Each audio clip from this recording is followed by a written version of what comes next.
இருந்தது. அதை வருமுன் காப்போம் என்று கலைஞர் சொன்னார் என்பதே இன்னைக்கு ஸ்டாலின் எதை காத்துக் கொண்டிருக்கின்றார். வருமுன் காப்போம் என்றால் வருமுன் நீங்கள் காக்கவில்லை.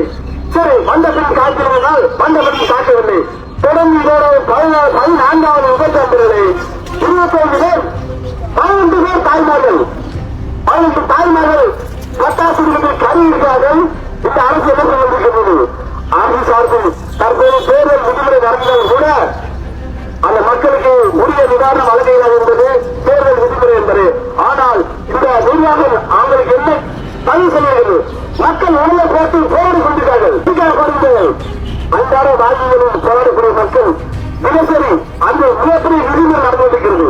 சிவராசி பட்டாசு தெரியும், அதுக்கான நெறிமுறைகள் ஒழுங்குமுறை இதெல்லாம் மீறி அங்கு நடக்கிறது. அது காரணம் என்ன?